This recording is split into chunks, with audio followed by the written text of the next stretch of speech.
Selamat malam para pemirsa dimanapun berada, baik yang ada di tanah Papua maupun yang berada di luar Papua. Nah, pada kesempatan kali ini kita mau belajar-belajar sedikit kasih pendidikan politik kepada seluruh masyarakat Papua, supaya masyarakat Papua juga bisa mengerti tentang dasar hukum dan status hukum tanah Papua supaya kita bisa berjuang bersama-sama menuntut hak-hak kita sebagai penduduk asli tanah Papua yang punya hak juga untuk menentukan nasib kami sendiri. Dan kita tidak butuh bangsa Indonesia maupun bangsa asing datang atur kita punya hidup. Kita juga manusia, kita juga punya hak untuk menentukan nasib kami sendiri. Bangsa Indonesia, penjajah Indonesia maupun penjajah Belanda sama-sama tidak punya hak untuk mengatur kita punya hidup ini.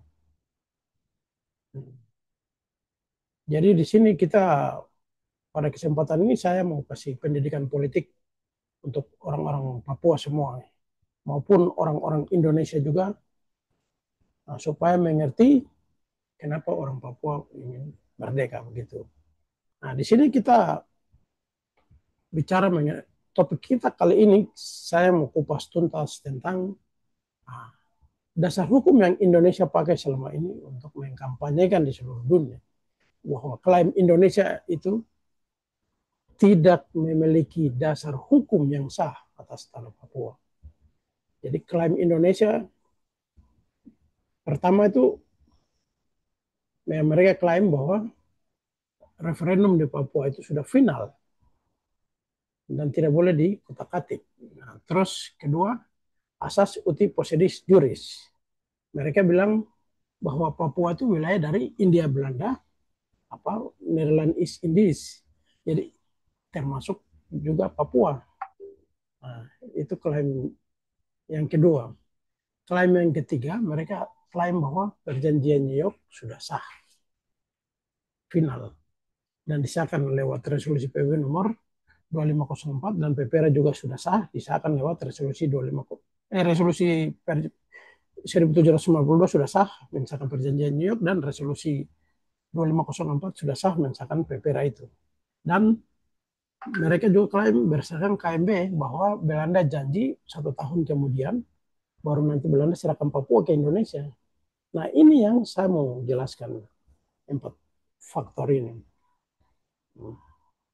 Yang pertama kita bahas masalah dari sebelumnya KMB. Di KMB bahwa di sana tidak ada isi di dalam perjanjian KMB bahwa 1 tahun kemudian Belanda serahkan Papua ke Indonesia. Itu omong kosong, Abu Naus besar nomor 1 di dunia itu. Nah, di dalam perjanjian KMB itu, di situ, di dalam piagam itu, isinya bahwa 1 tahun kemudian baru kita akan diskusi lagi tentang Nederland New Guinea ini. Wilayah New Guinea, karena rumpun bangsanya beda dengan Indonesia. Nah, belum 1 tahun lagi, Indonesia sudah ludah itu. Ludah perjanjian KMB itu. Terus menjilat tahun kembali. Itu bangsa anjing itu namanya. Nah, sudah ludah baru mau jilat kembali. Nah, perjanjian KMB ini kan Indonesia sudah rubah negara federal itu, negara RIS, Republik Indonesia Serikat. Nah, sejak tanggal 17 Agustus tahun 50. Itu belum 1 tahun lagi Indonesia keluarkan dekret presiden kembali ke Undang-Undang Dasar 45. Mereka tidak pakai undang-undangnya RIS. Konstitusi RIS yang dibuat di Belanda dan disahkan tanggal 27 Desember tahun 49 itu buat Indonesia. Sedangkan Papua disahkan konstitusi Nederland New Guinea terpisah dari Republik Indonesia Serikat itu dan disahkan tanggal 27 Desember 29 Desember tahun 49, sama-sama dua-duanya disahkan di KMB. Kedua keputusan ini dibawa ke sidang umum PBB dan disahkan tahun 50 sama-sama. Indonesia disahkan lewat resolusi 491 bulan September tahun 50 dan Papua punya disahkan lewat resolusi 448 bulan Desember tahun 50 juga sama. Nah, jadi ini dua negara yang terpisah. Nah, jadi klaim Indonesia di KMB itu oh, bullshit, hey, fucking penipuan publik itu namanya. Itu tidak ada dasar itu. Mereka klaim 1 tahun kemudian mereka tolak KMB terus mau jilat kembali. Nah, akhirnya mereka coba ajukan klaim ini di sidang umum PBB tahun 55, 56, 57 gagal di dalam sidang umum PBB. Mereka masukkan isu Papua ke dalam komisi 1 di bawah majelis umum PBB. Nah, karena mereka sudah merdeka, mereka punya hak bisa sponsor mereka sendiri untuk ajukan persoalan. Nah, jadi kita orang Papua juga belum merdeka, kita bisa cari negara sponsor untuk ajukan persoalan ini ke mahkamah, ke dalam majelis umum PBB, ke salah satu dari komisi yang ada di bawah majelis presiden majelis umum PBB itu. Seperti yang dulu saya pernah tanya presiden langsung di depan presiden. Kira-kira kok bisa cabut kopur resolusi 2504 yang misalkan PPRA itu kan tidak. Ternyata kan bisa. Dia bilang cari satu sponsor saja, negara sponsor atau beberapa negara sponsor untuk kita masuk ke dalam angkat isu itu ke dalam salah satu komisi. Nah, supaya bisa dibahas kembali, didiskus dan dilaporkan ke dia dan sudah buat draft dimasukkan ke dalam agenda sidang umum PBB selesai habis Indonesia. PPRA itu habislah. Nah, jadi kita bicara masalah KMB ini itu sudah salah. Nah, jelas Indonesia tidak punya dasar hukum. Itu klaim Abu Nawas. Tidak ada itu perjanjian bilang Belanda serahkan Papua 1 tahun kemudian untuk omong kosong. Bullshit. Negara Republik Indonesia negara yang tukang tipu nomor 1 di dunia. Penipuan publik ajar dia punya penduduk sampai berbohong semua. Itu negara. Di Alkitab bilang negara yang suka menyembunyikan kebenaran nanti seluruh karyawannya menjadi fasik. Dan memang itu Indonesia itu sudah negara tukang tipu. Jadi fasik semua karyawannya juga korupsi lah, manipulasi lah, nepotisme lah, apalah segala macam bullshit. Omong kosong biasa saja karena negaranya suka menyembunyikan kebenaran. Suka Abu Nawas. Negara Abu Nawas nomor 1 di dunia. Sampai media-media publikasi perang di Israel dan Iran saja dengan Hamas lah apalah. Itu omong kosong semua media Indonesia itu. Nah itu lah negara fasik itu. Nah, jadi tidak ada itu dasar hukum yang kuat untuk klaim berdasarkan KMB. Dan sekarang yang kedua, klaim Indonesia berdasarkan asas uti possidetis juris. Nah, di sini asas uti possidetis juris ini, di sini itu salah satu prinsip hukum internasional yang menjelaskan bahwa kedaulatan suatu wilayah itu mengikuti batas-batas internal wilayah itu di zaman penjajahan itu.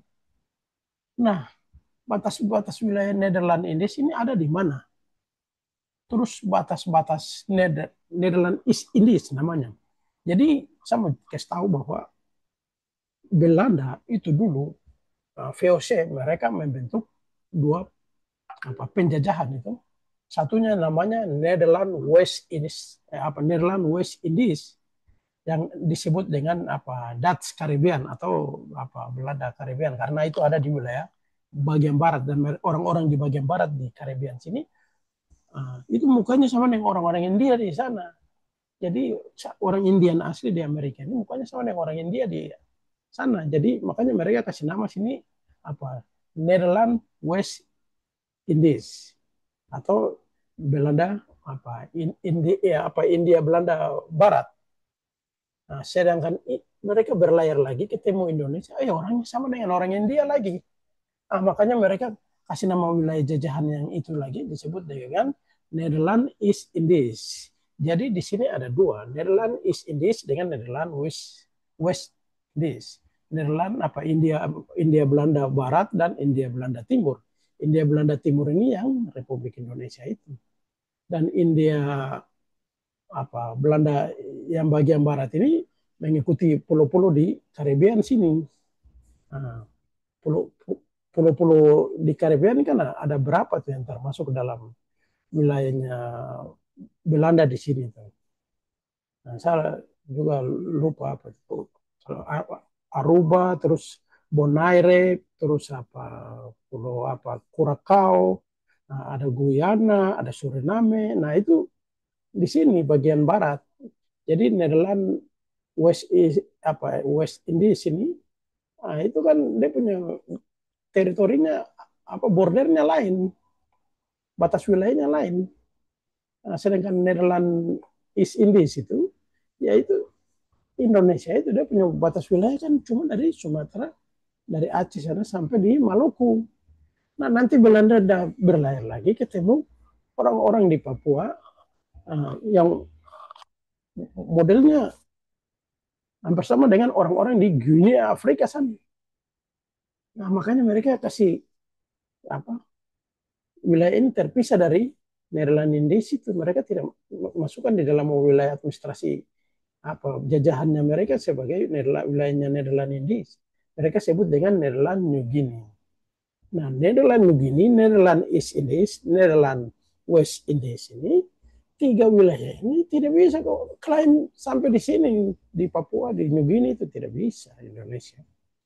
Nah, jadi asas uti positis juris ini mereka mau putar balik hukum yang berlaku secara internasional. Mereka penipuan kepada penduduk Indonesia bahwa itu Papua ini termasuk wilayah Nederland pada sesuai asas uti positis juris. Lah, kalau begitu kenapa kalian tidak datang klaim ini? Suriname, Caribbean, Curacao dan lain-lain di sini. Kalau kalian bilang berdasarkan wilayah jajahan, goblok sekali bangsa bajingan itu namanya. Nah, jadi asas positis juris ini cuma untuk Nederland East Indies itu saja. Jadi hanya orang-orang India yang tinggal di Pulau Sumatera sampai di Maluku itu saja. Orang di Papua nih rambut keriting kayak saya begini. Mana mungkin sama dengan orang ke India rambut lurusan itu. Tidak ada lah. Cuma orang-orang India keturunan sedikit di bagian barat dan pesisir yang kawin campur itu turunan Weda itu yang masuk-masuk waktu zaman Kesultanan Tidore sana. Nah, jadi di sini jelas-jelas Indonesia klaim asas uti positis juris itu pembohongan publik namanya. Dan yang ketiga mereka bilang perjanjian New York sudah disahkan lewat resolusi PBB nomor 1752. Kenapa sampai Belanda menyerah tanda tangan perjanjian New York?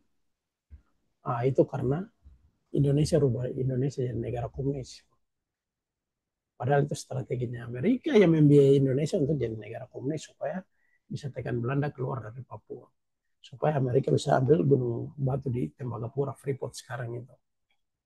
Nah, jadi Amerika yang membiayai Indonesia dikeluarkan biaya dari sini. Saya baca di memorandum dari ini National Security Council Amerika, namanya George Bundy, dia kirim memorandum ke John Kennedy.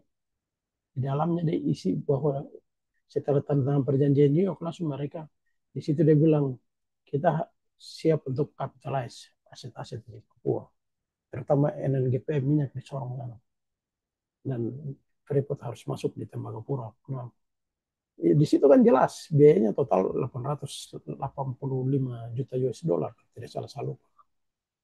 Nah, jadi komunis Indonesia ini yang bikin Belanda menyerah. Selain itu Amerika juga ikut tekan Belanda. Amerika langsung larang Belanda mau kasih bantuan Marshall Plan di stop, berhentikan supaya Belanda tidak bisa perbaiki dia punya negara itu yang hancur porak-porandakan gara-gara perang dunia II itu.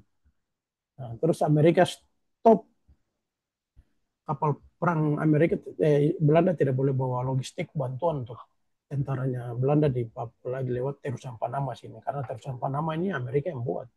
Jadi waktu itu milik Amerika, jadi Amerika tidak kasih Belanda lewat situ, makanya Belanda pusing membawa logistik masuk ke Papua di mana.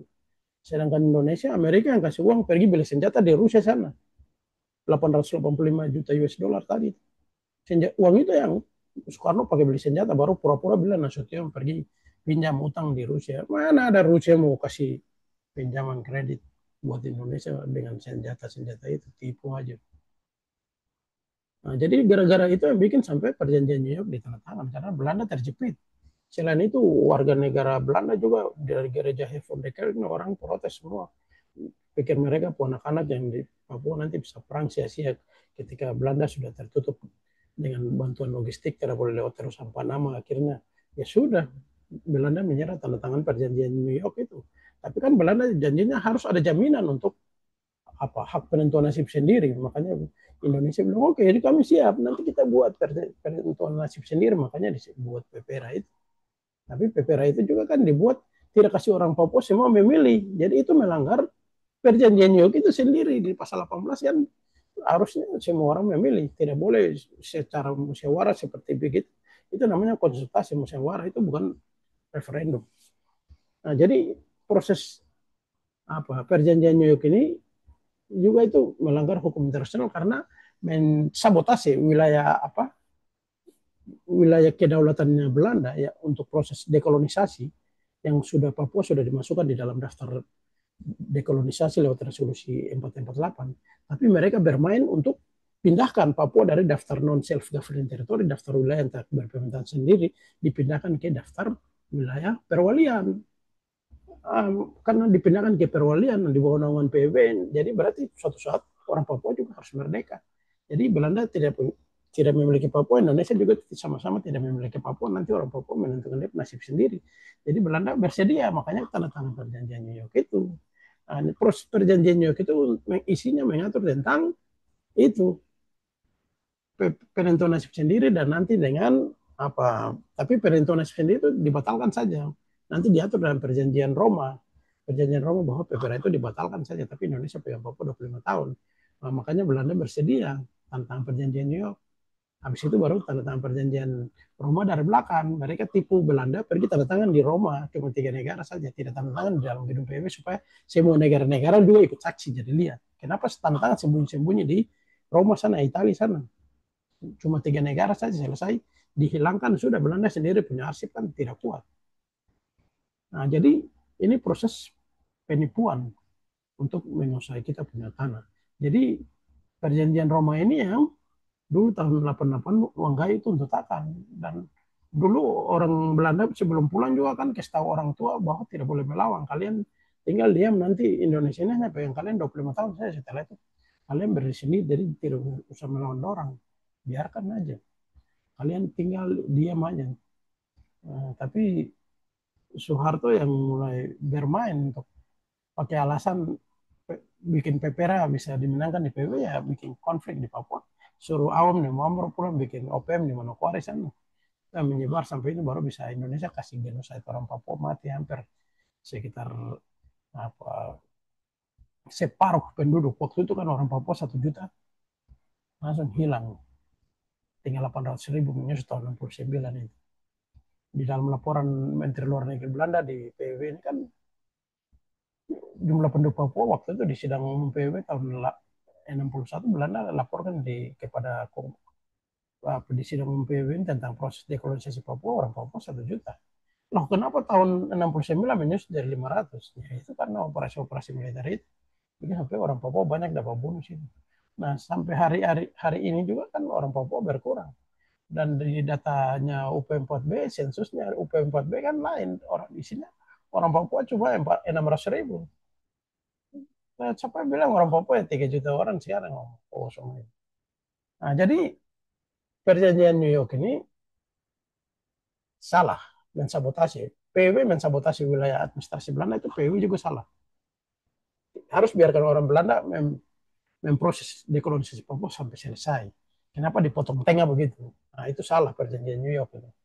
Terus PPRA juga tidak dilaksanakan di dalam, kalau mau melang berdasarkan itu harus ikut standarnya perjanjian New York, harus berikan orang Papua punya hak pilih, dan orang Indonesia tidak boleh ikut.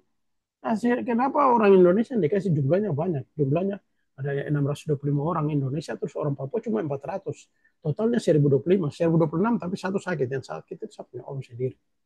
Nah, cuma sakit gigi saya langsung disuruh tinggal di markas angkatan laut situ, difasarkan di Manokwari. Terus orang K yang dikirim masuk Papua jadi guru jemaat di kampung sana, di Kebar, suruh dia mewakili kita masyarakat di kampung untuk angkat tangan, yes Indonesia yes, anjing betul.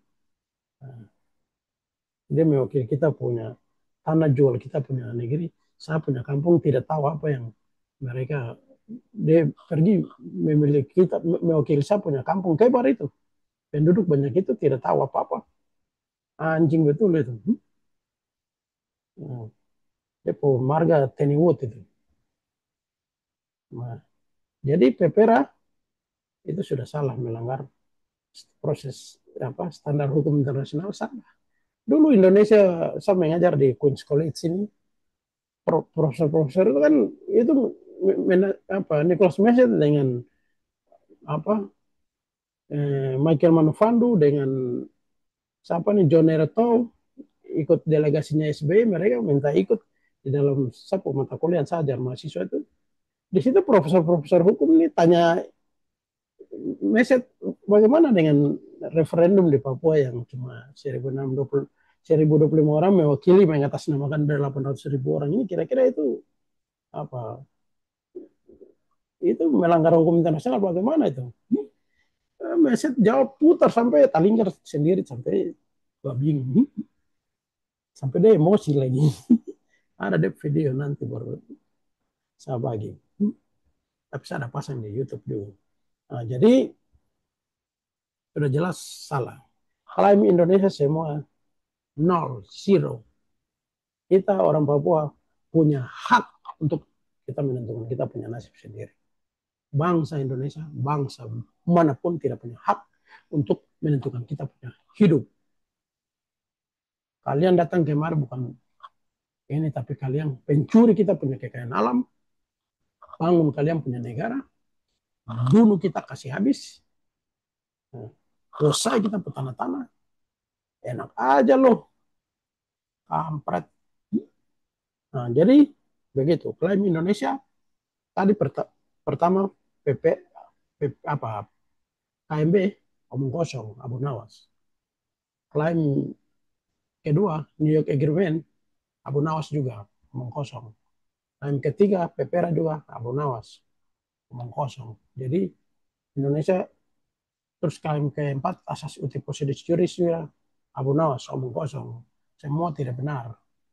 Kalian itu berdiri berdasarkan Abu Nawas nanti hancur sendiri. Dan kita orang Papua punya hak untuk menentukan kita nasib sendiri. Jadi kalian punya omong kosong, klaim omong kosong ini, jaga lihat. Suatu saat sampai kita dapat satu negara sponsor, kita bawa ini ke dalam salah satu komisi, terutama komisi 4 di dalam Majelis Umum PBB yang membidangi masalah politik dan dekolonisasi, kita akan menang di situ. Dan kalian akan keluar dari tanah Papua. Jadi sekali lagi saya sampaikan saya punya Tentara Pembebasan Nasional Papua Barat tetap semangat. Berdiri, fight terus. Dan kita diplomasi akan diplomasi terus sampai kita menentukan kita punya sendiri. Kita berdiri, kita kuasai, kita kekayaan alam sendiri, kita pakai untuk kemakmuran kita punya rakyat sendiri. Enak aja bangun kereta api di Jawa sana, datang pencuri kita kekayaan alam di Papua, pakai apa? Terus jual ke luar negeri, pakai bayar utang itu kereta api dari Cina sana.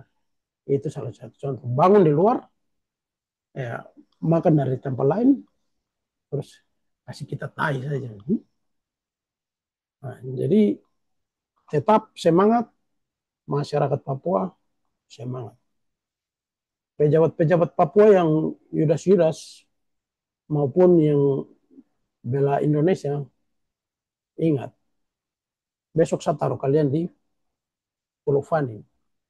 Saya yang bicara. Dan saya akan suruh saya punya tentara pembebasan TPNPB, tangkap semua, kirim taruh di Pulau Fani. Jadi, yudas-yudas dengan pejabat Papua yang masih mau kerja untuk Republik Indonesia, catat satu kata-kata yang saya bicara. Saya tinggal di Amerika, markas PBB ada di sini. Jadi, kamu mau kemana? Kamu mau Abu Nawas semua, itu saya sudah telusuri semua. Selama lebih dari 25 tahun saya sudah telusuri, saya sudah dapat semua. Jadi, mending menyerah sajalah Indonesia. Supaya kita bisa kerjasama baik. Kalau tidak mau, ya wes, ngapain? Prabowo kok mau kirim tentara sampai ribuan ke Papua juga, tayak saja. Tidak bakalan menang. Hukum yang berbicara. Jadi TPNPB fight saja, tidak pusing dengan orang. Yang penting hati-hati supaya bisa kita sampai ketemu lagi di tanah air kita, Papua. Merdeka!